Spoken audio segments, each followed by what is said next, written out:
If you have a fake self, you may habitually fake extroversion to create a sense of connection while secretly keeping your emotional distance. If you struggle to be honest, authentic, and vulnerable with yourself, despite the efforts to appear happy and having it all together, you may have a false sense of self. In this video, I will just call it a fake self. Having the right amount of fake self can help you adapt to society and help you strive, but too much of it is a trauma response, especially if you grew up emotionally starved, neglected, or abused. And in this video, I will dissect the 4 dark sides of a fake self. The number 1 is that you try to be too rebellious. You announce to the world how different, eccentric, or anti-mainstream you are. Some of you even go extra miles to not be like your parents by adopting a totally different lifestyle or personality just to prove your parents wrong.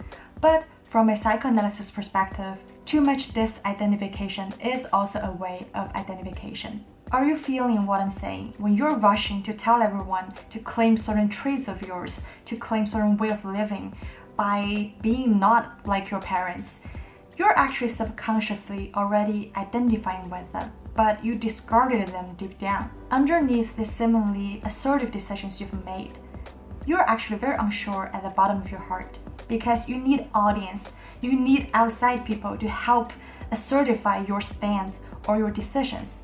In fact, the more sure you are of yourself, the more you're able to keep quiet about it because there's nothing to prove. For example, your mom doesn't really like the guy you're dating. Why don't you keep dating this guy and you go grandiose gestures because you're trying to persuade yourself as well, like you like this guy and this one is the love of your life. What you hate more is to surrender and admit your parents are right. I think a lot of us can feel this. We have been having this secret battle inside of us since we were children. Like we could never admit that they are right. We would do anything we can to avoid losing the secret battle. But there's a trap here because you could be easily manipulated.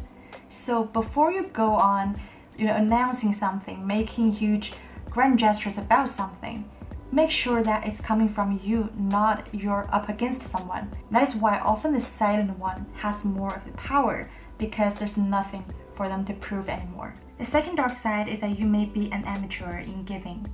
A lot of times you feel it's really unfair because you have done everything you could for the other person in a relationship.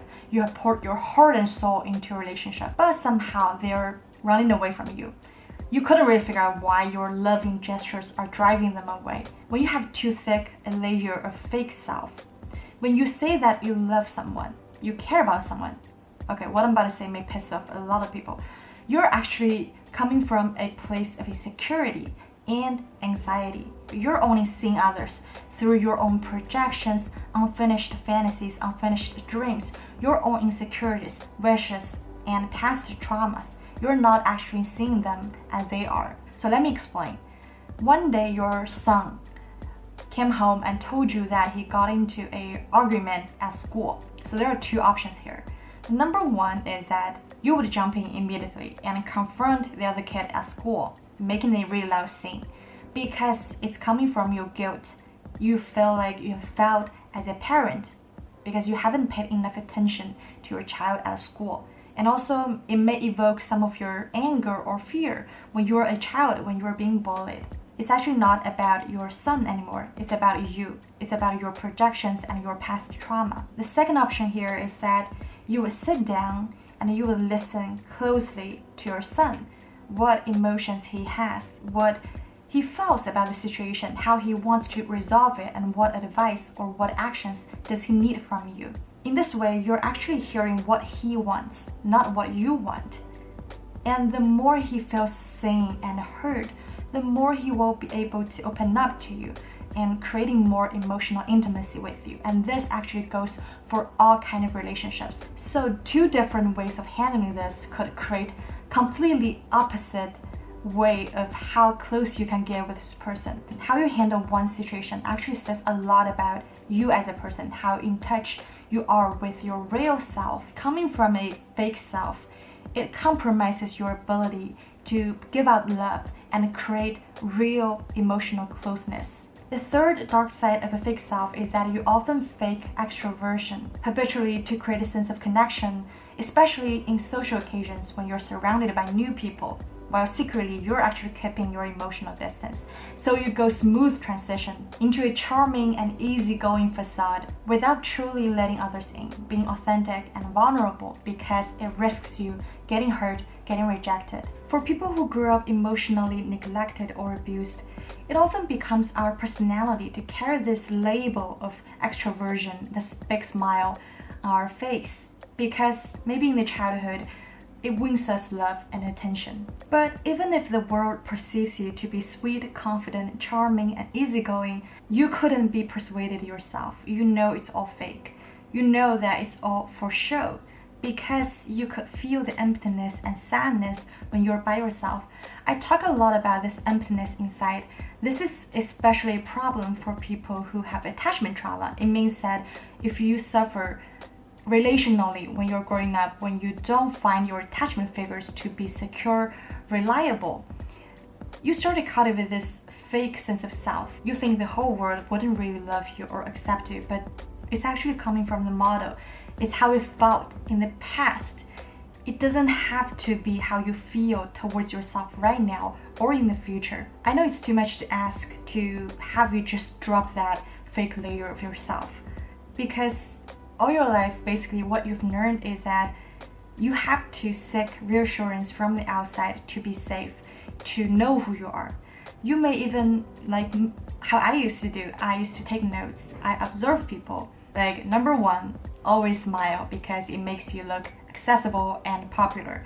And second, always walk with your head held high because it makes you seem confident and assertive. Number three, jokes make you seem charming.